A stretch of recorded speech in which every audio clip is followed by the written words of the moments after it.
Welcome back to Christ Church Conversations. My name is Mike Woodruff. I'm one of the pastors on staff at Christ Church. And this podcast is a chance to talk a little bit greater length about some of the things that are going on at Christ Church, in particular right now about the book of Revelation. So during this Revelation series, this focus, there have been a handful of things that we've done. The biggest one is I've been preaching through the book of Revelation, campus pastors as well. So that's been it's going to be a 25-week series. I have been doing morning devotions. So I'm trying to turn your questions into 5-minute devotional reflections. Lake Light has offered a class. Dr. Dana Harris is just finishing up that class that was going a little bit deeper into some of the scholarly academic approaches of the book of Revelation. And then the fourth thing has been these podcasts. So this is the second time I have interviewed a scholar on the book of Revelation. The initial one was Dr. Dana Harris, who taught the class for us. Before she taught the class, I asked her to come online and just to talk about the book of Revelation generally. She did her PhD studies at Trinity, was a professor, has been at some Lake Light events. And so she taught that class and did a podcast. Today, I had a conversation with Dr. David Mathewson, who is a professor at Denver Seminary. David did his bachelor's work at Colorado Christian University, did a master's degree at Denver Seminary, did PhD studies at the University of Aberdeen in the New Testament, and his focus is sort of New Testament and Greek, and also in particular the book of Revelation. In addition to those things, I have intersected with David because he is the brother of Steve Mathewson, was a pastor in Libertyville, as a friend. I had lunch with Steve yesterday. So David is Steve's brother. David also taught a workshop, a 4-day workshop for 40 pastors last year. And all the pastors were studying the book of Revelation. So this was like a 10, 12-hour days, 4 days in a row, studying the book of Revelation for pastors who were planning on preaching through the book. So David was the scholar that was brought in to help guide that time. And there's other things I could say about him. Perhaps most importantly, he has a black belt in Taekwondo, and that doesn't come up, but the fact that he is in great shape and is working out does. So we talked about a variety of things. I was asking him some questions about why he's studying the book of Revelation, why that was his topic, what's going on in Revelation studies right now. We delved a little bit deeper into dispensational theology. I asked him some of the other questions that have been coming my way on a consistent basis. And then I followed up with the final 4 questions, which I ask everybody on a podcast. So without further ado, this is my interview with Dr. David Mathewson. Okay, David, great to have you on the podcast. Thanks for making time. Oh, thank you for inviting me. Well, I have a few warm-up questions for you. I don't know if you need them, but the other day, a pastor friend of mine said that pastors need to realize that for every mile of road, there are 2 miles of ditches. And I thought, yeah, and it's no longer a road, and it's not even a tightrope. It's now a razor wire, and one ditch is full of alligators, and the other's got radioactive waste. And I feel that way about the book of Revelation. And yet, this is sort of this is in your wheelhouse. Calvin, I think I've heard that he didn't preach on the book of Revelation, and Spurgeon said only a fool or a madman feels like they understand the book of Revelation. And yet you chose it. What gives? Yeah, it was it was one of those books that, for probably similar reasons that Calvin didn't write a commentary in Revelation, and throughout church history, a lot of other people have avoided it. I avoided it too, and I grew up in a context where it was used to predict how close we were to the end. And I heard that all the time, and obviously none of them panned out. And my approach then was, well, I have no idea what this book is about, and I'll kind of ignore it and let somebody else take care of it, and I'll focus on the Gospels and Paul's letters and things like that. And it's actually when I was in seminary, I'd never had a class in Revelation, but when I was in seminary, I had a course where we had to write a research paper on in a class on the epistles and Revelation, and I was assigned against my will a paper on Revelation 20, the millennium. And I literally considered going up to the professor and saying, "Can I please have something else? Anything. I don't want to do this."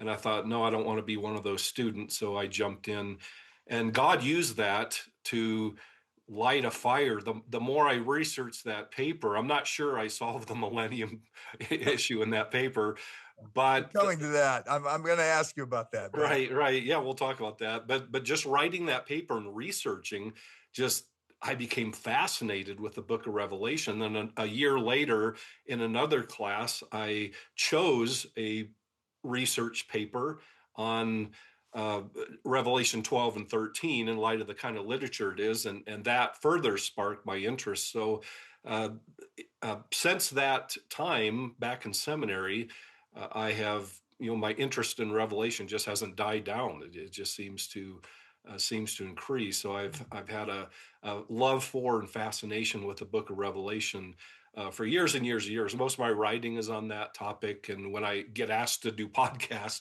or speak at churches, it's often on the Book of Revelation as well. And I'm happy to do that. I love doing that, and love opportunities like this to talk about it. so when you go when you're and I have questions in an outline that we'll get to in a second. But when you go to speak at a church and they say, "Okay, Dr. Mathewson, you teach on Revelation. You've written books on Revelation. Uh, what who shows up at these? And like what's the question you get asked most of all?" Yeah, a variety of people. The last time I taught Revelation to a large group, there was everything from people from those that didn't have any idea what the book was about to those that approached it more from the left behind type of approach, and they were firm and certain that that was the right way, and then everybody in between. So it's a and even in my classes at the seminary, there seems to be a variety of people that show up to these when I preach or speak on Revelation, and I can't remember the second part of your question. What's the question you get asked most? Yeah, the question I get asked the most, I think I still get questioned, and it's not always from the standpoint of how close we are to the end, but I do still get questions about, how does, when we look at what's going on in our world, Right. how does Revelation address that or refer to that? And they're Right. not, some of them are looking for, yeah, how close are we to the end, or are is this or that event a fulfillment of Revelation? But a lot of them are just curiosity. How do we read the book of Revelation in light of what's going on in our world today? And so I get a lot of questions like that, besides the questions on the millennium and specific passages. But thinking of the book of the as a whole, that's the one of the common questions I get. Is there something? I mean, so we obviously just bumped into each other 2 weeks ago, I guess, in Boston at Hmm. ETS, and you were I think you were presenting. I think I saw your name on the program. Yes, yeah. So were you presenting on the Book of Revelation? Is there I something? My question is there something hot in the academic field of the study of Revelation right now? Yeah, right now, at least in evangelical circles, one of the hot topics, and this is the topic that in the session that I presented my paper, and it will be the same topic next year in the same session, and that is the issue of the millennium. And the reason for that is there's a new approach that actually not real new, but it's goes back to at least 1990s, and there's question of how much further back or who else held a similar position, but it's kind of been resurrected in a couple of recent commentaries and articles called the New Creation Millennialism. We can talk about that later, but it basically argues the millennium is the first period of the new creation in Revelation 21 and 22, Hmm. and so we're responding to that Yep. in this year and next year. So that seems to be one topic that I think is going to pick up a little bit of steam. Hmm. I did. I've seen the term, and it goes into a big file in my head which says something I probably should know something about but don't. And so yeah, we might get there. So yeah, well, um, let me steer us. Let's approach this with a little bit of thoughtfulness. So you mentioned the Left Behind series. The Left Behind series is sort of the the 2000s version of the late great planet Earth. It is a dispensational hermeneutic, and I did like a 5 minute discussion on dispensationalism, and I got some questions back from people saying, "Okay, yeah, I have no idea what you're talking about. You're going to have to give more." So, and I am always a little skittish to step into this because one, there can be some really strong reactions. Two, a lot of people just don't have they don't have any framework. They might have a dispensational orientation, but have no idea that that's what they have. Right. Yeah, that's right. It's just that because and let me frame it and then ask you to correct it. I guess you're the professor, but this idea that that God has administered His relationship to us in a variety of different dispensations. So that term gets used as opposed to covenants. There's some overlap, but different relationships that God has had with His people. It tends to have a very high view of Scripture. It would claim to have a sort of a plain sense reading of prophecy. It would make a distinction between the people of God today and the nation of Israel, and the promises given to Abraham are often need to be fulfilled through the nation of Israel. And so thus the church is going to be raptured. We're in a parentheses period, and the church needs to go away, and then God will redirect his focus on Israel. And it's futuristic and Moody. So we're in Chicago. Moody Bible Institute is a school that is known for dispensational approach. Dallas Seminary has been known. It seems like Dallas and Moody and a lot of dispensationalists have modified their dispensationalism. It's Yes. more of a progressive dispensationalism. That's also in that file where I say something I probably should know a lot more about than I do. But John MacArthur, Chuck Swindoll, Yeah. there have been prominent voices. Jerry Falwell, I think, Mhm. dispensational. Mhm. So I am not a dispensationalist. I don't believe you are a dispensational either. No, I'm not. I'm converted from one. Okay. Well, so let's talk about that. I don't have a lot of energy or a lot of need to talk people out of dispensationalism. It's way down the list of things that Mhm. I don't agree with it. And occasionally I will say to some dispensationalists, you have to be more engaged in the world today and not give up. Uh, I, I, I do have a pastoral responsibility to call you to live in light of Matthew 25 and to not think that you're going to be removed from suffering. You also have to be ready to suffer. So there's some things where I'll sort of poke around the edges, but Mhm. and I guess the other thing is when we think about dispensationalism, that's where the millennium often gets introduced because it's Mhm. a premillennialism, and it tends to often be the most press goes to the pre-tribulational, pre-millennial Mhm. structure. Right. So round out what I'm saying and talk a little bit about what you like about dispensationalism and what led you to not be a dispensationalist today. Yeah. You're right. Kind of at the heart, at the heart of dispensationalism is this strong distinction between Israel and the church. That God makes promises in the Old Testament to Israel. He promises them that they'll be his people. He promises that they'll live in the land that he gives them, the promised land.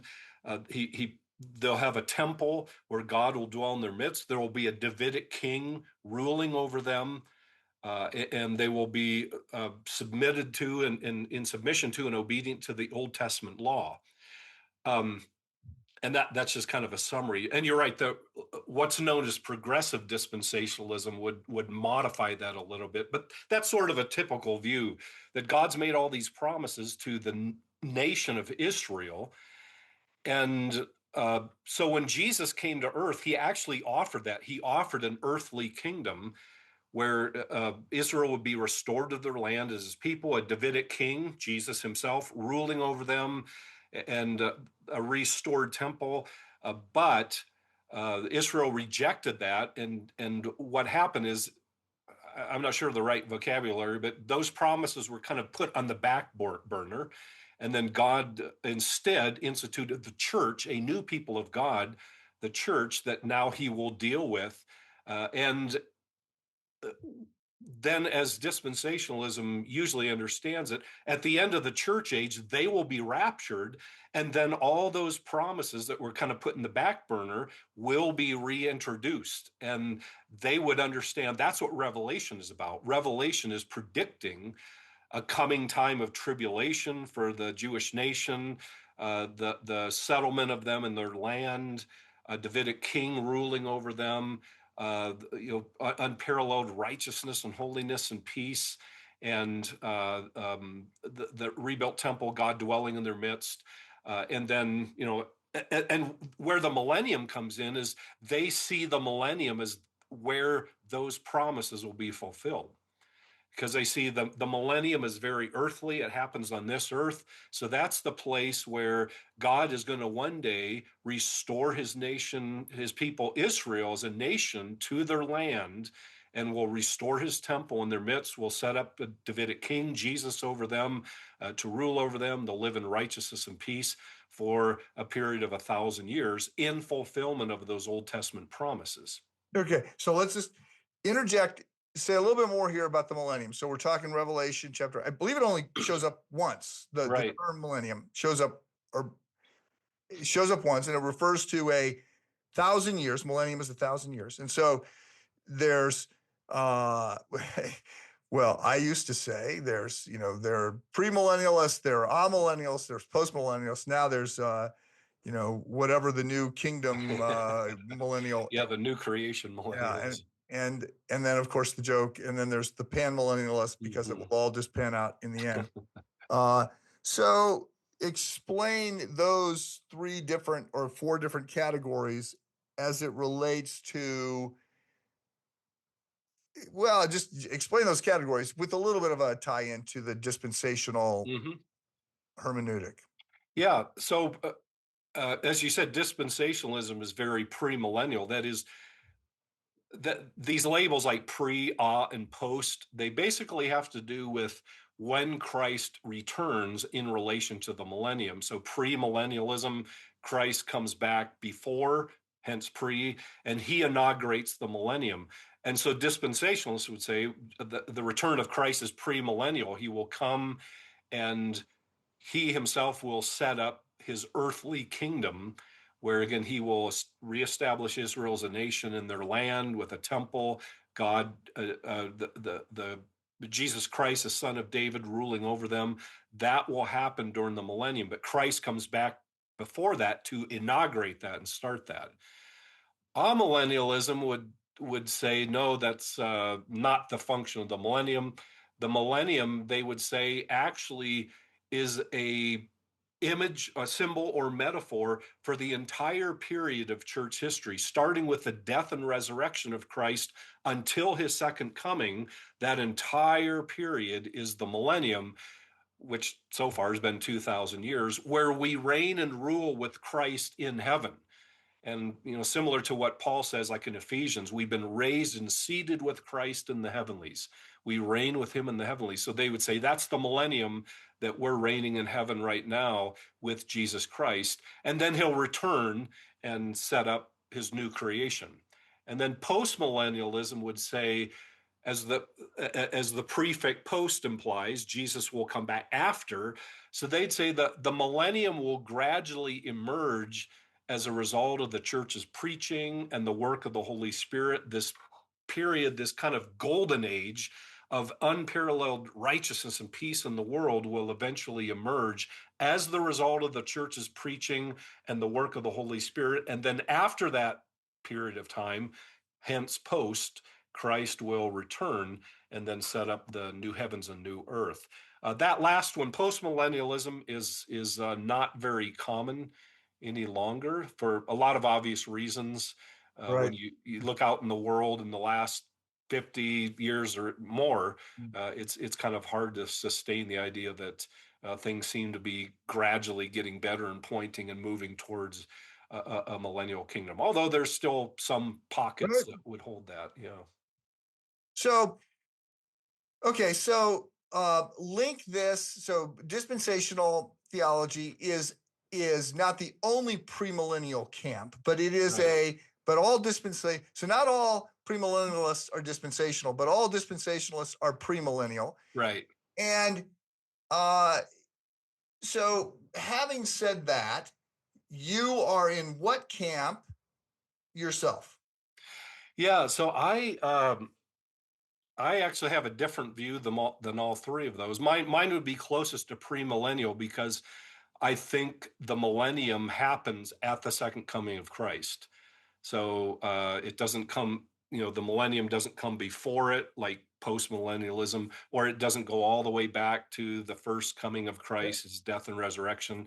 I simply see the millennium, though, as not necessarily a long, extended period of time. I simply see it as a metaphor for the resurrection and vindication of the saints. I think that's all that's going on in chapter 20, 4 through 6. And I frequently tell people, I say, read verses 4 through 6 of chapter 20. As you said, Mike, the only place the millennium's mentioned. I say, read that and list everything that happens. And, they come up with two or three things. The saints come to life and reign for 1,000 years. That's all it says. And so I think the millennium primarily plays the role of, in the midst of all these scenes of judgment, the millennium says Christ is going to vindicate his people as he judges Satan, as he judges the beast, Babylon, all of the enemies of God's people. In the midst of all that, God will vindicate them. And I think the 1,000 years is not necessarily referring to a long period of time or a period of time at all. It's just a symbol or image for the vindication, the complete vindication and resurrection of the saints to Okay. life, because So Satan put them to death and he ruled unjustly over them. Now they come to life and they reign. I think that's the message of the millennium. okay. So I still want to ask you for your critique of your critique, good and bad, of dispensationalism. But I want to. I'm imagining somebody listening to to the two of us talking about this, going, "What in the world does this have to do with the fact that I'm trying to get along with my teenage son, or I don't have enough money to pay the bills, or Jesus is God?" Like it. What like why you academics, you lose yourself down these wormholes that just like, what are we talking about? So what do you think, why do you want people to read the book of Revelation? It's not, you're not looking for the average person listening to a podcast on Revelation to master the intricacies of the history of postmillennialism, and where it's resurging today. Like, okay, that's not what is central to the book of Revelation Right. or your heart. So what are you hoping people get from this book?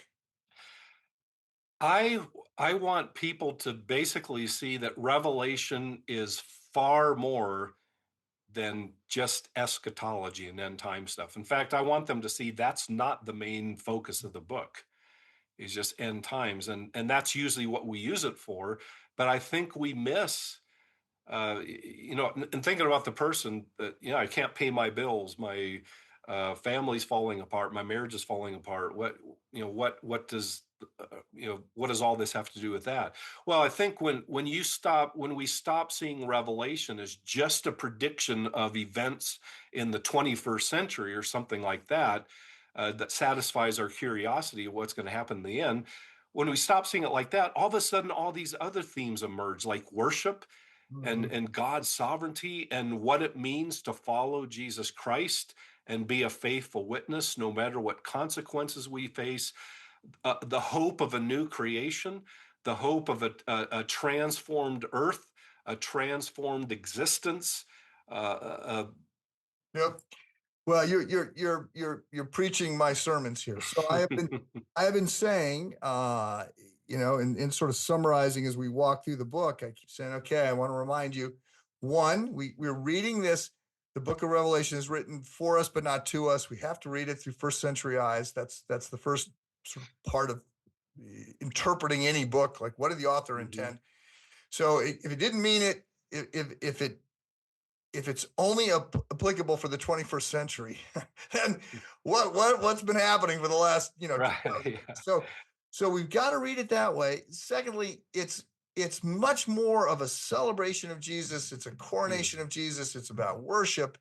It's Mhm. an unveiling. There's people that are suffering. He says, yeah, it's hard and it's going to get harder, but God wins, and there's good coming, and you can relax in this. And so uh, yeah, I want to restate that, even as I want to give those, I'm imagining those that are dispensational right now listening to this.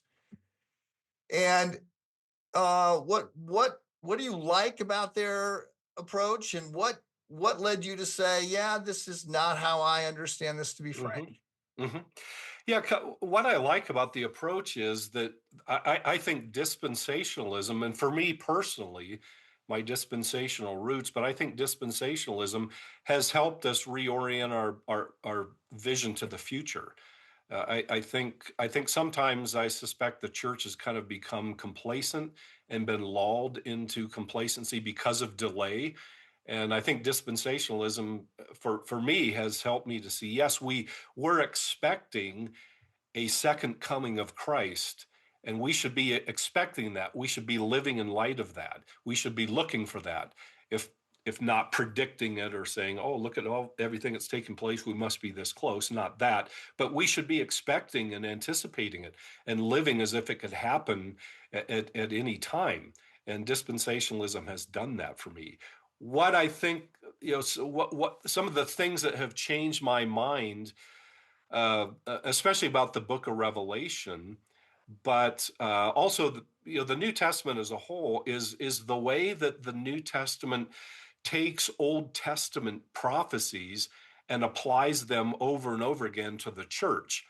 And I don't think the New Testament is saying the church replaces Israel and they get all the promises. No, I think what's going on, Israel gets expanded to include Gentiles in this new people of God, the church. And so you find Paul over and over again applying Old Testament promises and language to the church made of Jew and Gentile. You find First Peter 2 speaking to Gentile Christians in a church. You are a royal priesthood. Comes right out of Exodus 19:6. So that was one of them. And then the second one is, as you said, if Revelation is just a book about God restoring Israel in the future, then what in the world is what does that book have to do with the seven churches in chapters 2 and 3? It Mhm. really would seem to be irrelevant to them.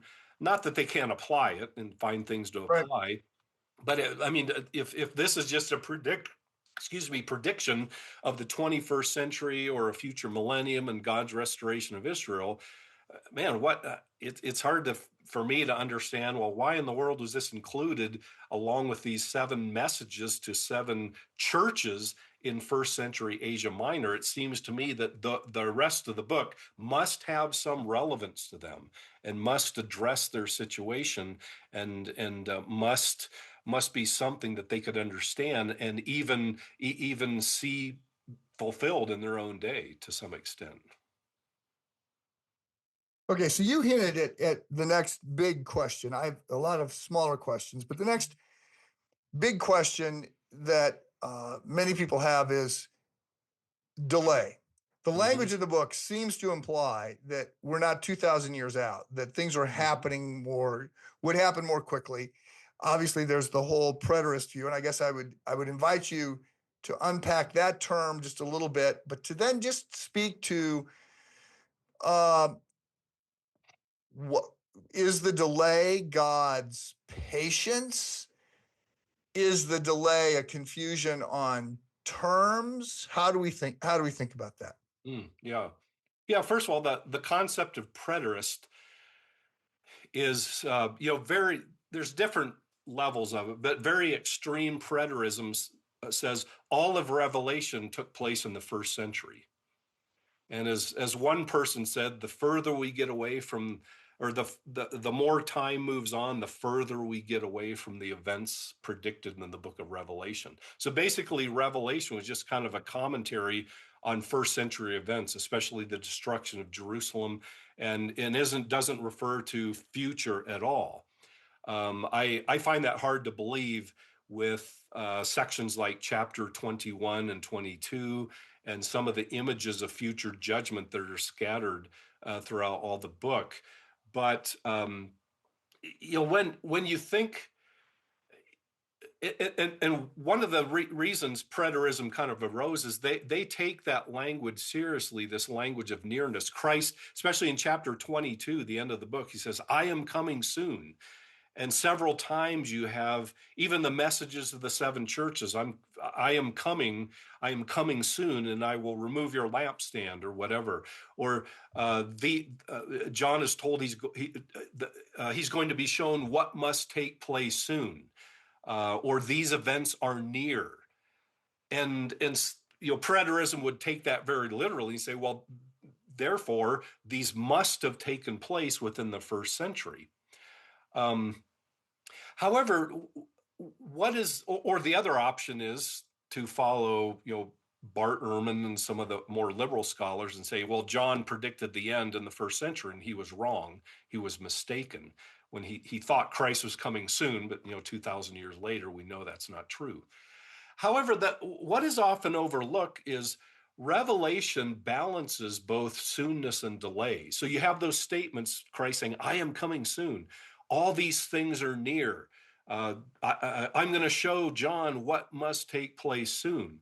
But then you have statements like the fifth seal in Revelation 6, 9, and 10, where the souls under the altar who were beheaded because of their faith, they cry out, how long, O Lord? And Jesus responds to them and saying, wait a little while longer until the full number of martyrs has been completed. And then you have the other thing you have in Revelation is a bunch of stops and starts that John brings you up to the end only to kind of stop and Start over. yeah, start over. Yeah, like chapter 6, at the very end of chapter 6, you're at the day of the Lord. And it says everybody cries out for the rocks to fall on them. They go to hide in the caves because the great day of the wrath of God and the Lamb has come. And you kind of expect a description of that, and he Right. doesn't. And he's off to something else. And I, so, I just was when I was preaching, I said, "Okay, we've been building up. The seventh seal has now come off, and so we're ready for the scroll." Oh, guess what? We're yeah, not going to talk about that again. yeah, Yeah. yeah, that's right. So I think that's another way that John is saying there could be some delay. Yeah. So the idea is what we simply don't know when Christ is going to return. We have to be prepared for he is coming soon, but there could also be some delay. We simply don't know and have to be prepared for either scenario in the way we live our lives in the present.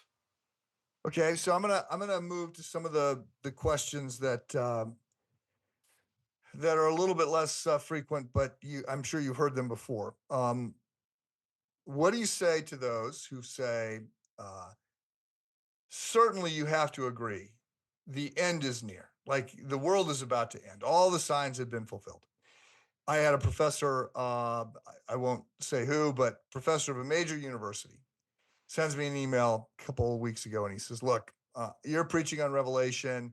I'm sure you're getting all the all these people saying it's the end, it's the end. The rapture's going to occur, or the world's going to end on Tuesday. There's all these things they cite." Mm. And he says, I'm sorry for all the emails you're getting. He goes, by the way, and then he sort of very tongue in cheek, he goes, you should read these two articles. And one of them was about the depopulation crisis that's sort of global, and another one was Peter Thiel's piece on the apocalypse and Antichrist. And he goes, clearly the end is almost here. Now he was sort of joking, but sort of not joking, and yeah, so I mean, I say to people, I mean, my pastoral response, if first of all, when somebody says to me, the world's going to end, next Wednesday, certainly you heard about this, you're going to talk about this today because the world's going to end next Tuesday. I say, look, no, I'm not talking about that, but I'm glad to get together and talk with you about it next Wednesday. Like, Mhm. so if Jesus returns on Tuesday, then I won't be here. But otherwise, let's talk on Wednesday. And so I say that, and I also say, maybe we've got to live in light of the possibility that the end is upon us.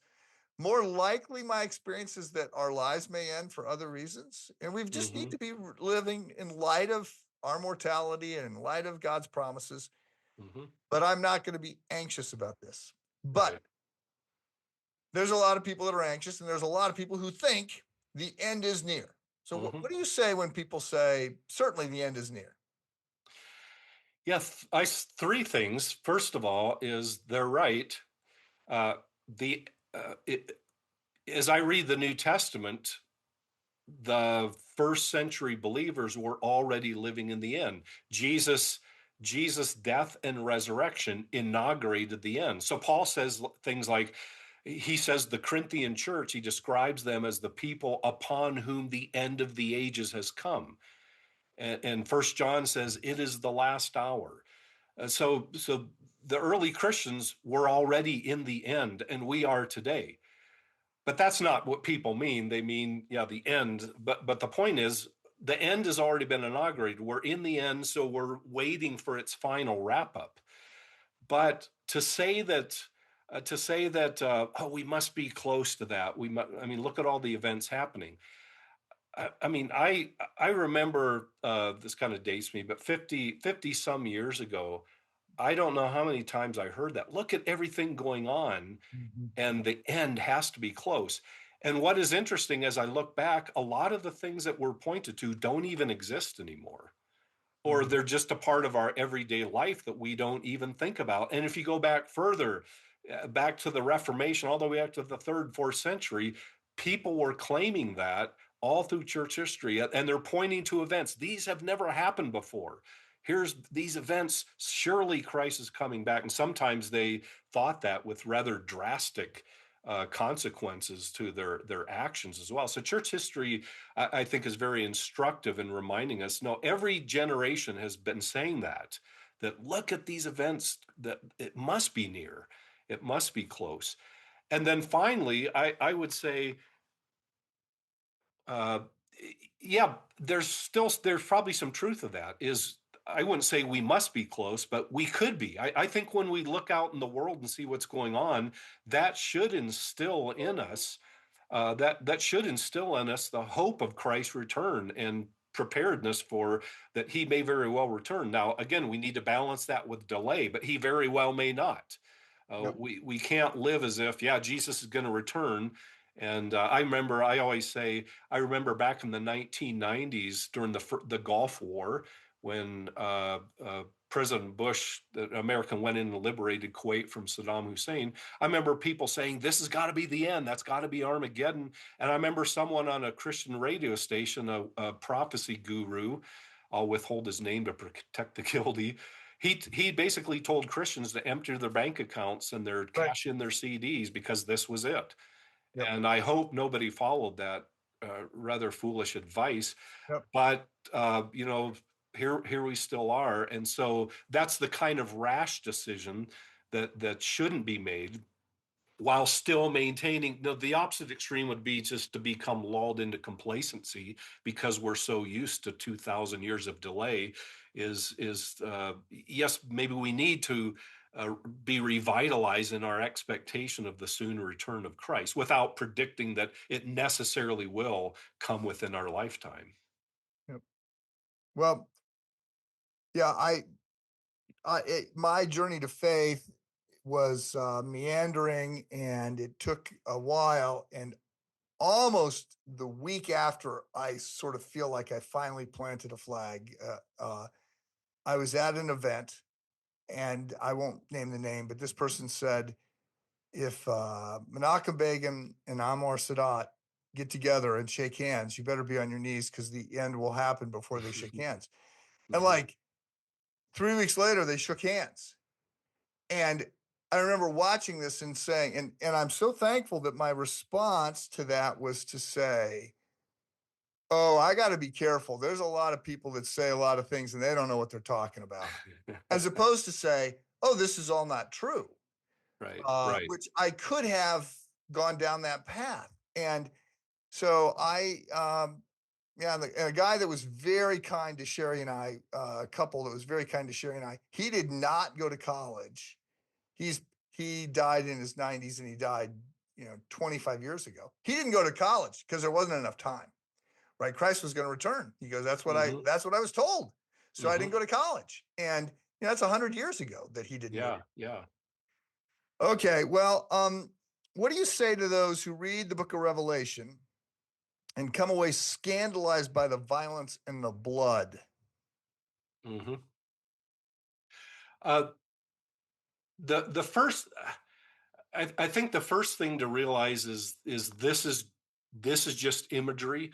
In other words, this is not portraying a literal bloodbath and literal brutal type of violence on humanity. It's common apocalyptic type literature that the first century readers would have been familiar with, that whether we want to use other imagery that we're familiar with that would communicate the same thing, or we just need to become acclimated to this kind of literature and this kind of Well, imagery.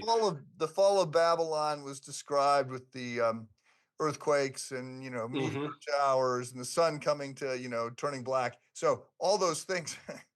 That's yeah. The sky is falling. The ground is. Right, We say right, those things. We don't mean literally the sky is. right. Yeah, this is just typical language to describe there's going to be a judgment in the end.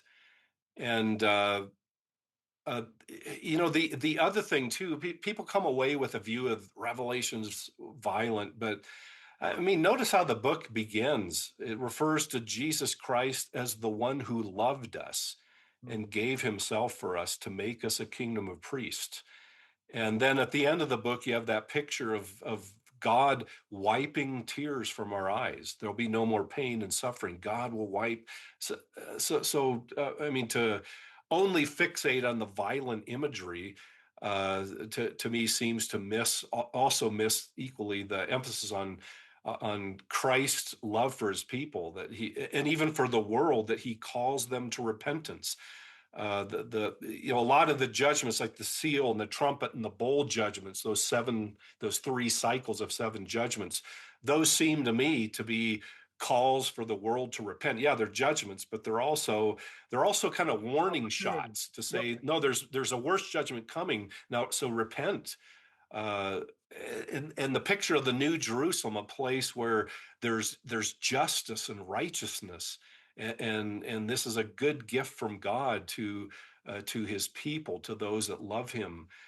So I think that's the other part of it, is seeing the love of God and the love of Christ. Christ gives himself up as a sacrifice for his people and as a model for what they should follow as well. Uh, and the other thing too is, I suspect that some of the language is meant to show the seriousness with which God takes sin and with which he will vindicate his people. And again, it's not describing literally what he's going to do, but it's rather graphic. It's rather strong language so that the readers get the point. Yes, God is going to vindicate our cause.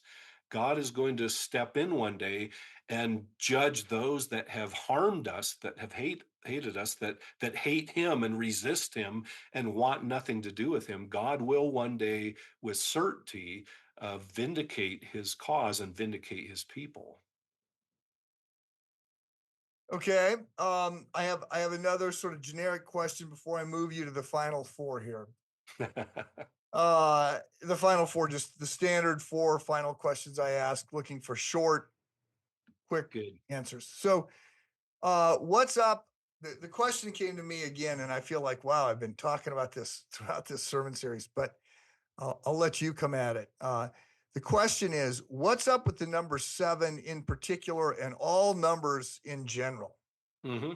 Good. That's a really good question because there are so many numbers in Revelation, and uh, you know, to which we won't do. To preface this, we'd have to talk a lot about what kind of book is Revelation. But Revelation, at the heart of it, it's a book that communicates. Yes, it refers to actual persons and places and events, but it describes them through metaphors and images. I mean, look at the way Jesus is described in chapter 1. He's a son of man with flames of fire coming out of his eyes, a sword coming out of his mouth. Then in chapter 5, he's a slain lamb with horns and with eyes on him. In chapter 19, he's a rider on a white horse. I mean, what's going on? Is Jesus, like a transformer? Or are these metaphors and images that refer to a real person, Jesus, but they're different ways of saying something about who Jesus is and what he does? And I say that because I think all the numbers function in the same way. Is they're not to be taken literally as literal periods of time or just seven. When we talk about seven trumpets, there's only going to be seven and that's it. Is seven being the number of perfection or completion that goes back to Genesis and the 7 days of creation. Seven very quickly became a number that demonstrates perfection and completion. So when you see the number 7 in Revelation, you shouldn't think, oh, there's going to be literally 7 of these. You should think, oh, this is the perfect, full, complete expression of God's judgment or whatever. And the same is true with the time periods. 3.5 years is not referring to a literal period of time of 3 years of 360 days and then a half a year beyond that. Is 3.5 comes out of Daniel, and it implies limitation. It's one way to look at it. It's half of the perfect number 7. So 3.5 years falls far short of the Perfection. perfect number 7. So Satan's activity, his persecuting activity of the church, is described as a 3.5 year period. And that's not telling us how long it's literally going to last. It's simply saying, as intense as Satan's persecution of God's people might be throughout history, it's never going to last. It will be limited and it's going to come to an end. Mhm. And so I just think all the numbers, number 12, 12 is the number of the people of God. 12 tribes of Israel, 12 apostles of the Lamb. So whenever you see 12 or multiples of 12, think people of God. This is referring to God's people. Yep. Okay. Good. Good. Thank you. So as mentioned, I have 4 questions I've asked on my podcast, the same 4 questions, and I'm just looking for quick, reflective. Well, no, quick and reflective might be different. I'm just looking for quick, reflexive answers. Like what's the first thing that comes to your mind? So, question 1: what, if anything, is keeping you up at night? What, if anything, is keeping me up at night? About the book of Revelation or about anything? Anything. Yes, anything. I think what is keeping me up at night is I think the need for revival in our church and in our seminaries Hmm. that's what keeps me up at night and praying for that and hoping for that. It's Yeah. just a revival to take place. what book is on your nightstand? And that this is a metaphor for what are you reading, not necessarily what scholarly book are you reading, but what are you reading? What book am I reading? In a, yeah, right now I am actually reading some historical novels about the state of Montana. Okay. So yeah, just to kind What of is it do with something you? very different. What is it with you Mathewsons about Montana? I hear Yeah, I don't about know. Montana all I the don't know. time from your brother. Yeah, Steve started it. Were you guys from Montana? Well, we lived there. We all lived there for a while. Yeah, Okay. yeah. Okay. And passed, that's where we passed, all of us pastored. Yeah. Okay. Um, what book, podcast, Netflix series, or Amazon product have you been recommending most in the last couple of years? This is the like what is it that you're saying to people? Oh, you got to watch this. You got to listen to this podcast. You got to do this, and it's not just this week, but it's like, oh, you really need to get on this exercise plan, or you really need to go on this tour, or you really need to whatever. What are you Yeah. spelling besides hopefully Jesus? Yeah. Yeah, of course, that's the most important. Wow, that's a good question. I would say, um,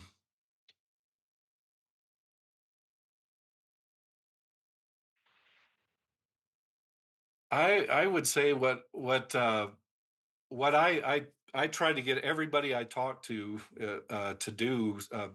Sooner or later, it comes down to working out and lifting weights. Okay. Is that's kind of transformed my life physically Okay. and emotionally doing that. And I talked to a lot of people, and sooner or later that comes, especially students that are, they're just spending so much time studying and working is always comes around to some that kind of Okay. topic. Yeah. Fair enough. Peter Attia, somebody handed me a Peter Attia book. So he's this longevity guy, and Sherry took the book and has been reading it, and so I've been hearing from her about it. But yes, I was a runner for 40 years. 5 days a week, 3 to 5 miles, just Hmm. and in the last 6 months, that has sort of come to an end. Not I just sort of slowed down to the point where I can't call it running anymore. But I've started to get into kettlebells. So yeah, Oh, right, right. and I was won over by one of your types saying you got to do strength stuff. You got to. Yeah. Okay, fair enough. That one in Taekwondo, I try to get people into martial arts too. Yeah. Okay, fair enough. Last question. What are you working on right now? In particular, what are you writing a book? I guess is what I'm asking. Hmm. If so, what book are you working on? Yeah, I have two major books going on right now. One is a commentary on First and Second Samuel in the Septuagint, the Greek translation of First and Second Samuel. So it's a commentary on that. And then the other one, I'm just wrapping up final edits to submit the first draft of a commentary on the Book of Revelation. Oh, okay. And so that's hopefully will be in before Christmas. I'll have that in to the editor. And who is that with? That is with Whipfenstock Whipfenstock Publishers, Yeah. which is kind of a major academic, but also other kinds of books, major publisher, and yeah. I just had lunch, 2 hours ago with a young guy finishing his PhD at Oxford in Old Testament. But I mentioned that because he has been looking in Exodus, and he's basically comparing the Hebrew text with the Septuagint, Hmm. and looking for the interpretive decisions that were being made when the Septuagint. So for our listeners, the Septuagint is the Greek translation of the Old Testament. So when Alexander the Great, conquers the known world and everybody has to learn Greek, the Hebrew scriptures get translated into Greek. Hmm. So we learn a lot about that. So he was, yeah, I was going to say, when you said First and Second Samuel, I'm like, wait, I thought you were a New Testament guy. Yeah. Okay. Well, Yeah, yeah. okay. Well, David, I thank you for your time. I hope our paths cross again, perhaps in Yes, indeed. next year Yeah. in Denver. You're probably there. Yes. Yeah, makes it Yeah. easy. What? I said going to ETS next year. Yeah, that's right. It'll be right You're here in in my Denver. hometown, and Yeah. I won't have to go anywhere, but Yeah. Okay. Well, thank you so much. good. Well, thank you. God bless you in your work. Well, thank you so much, Mike. Good to talk with you.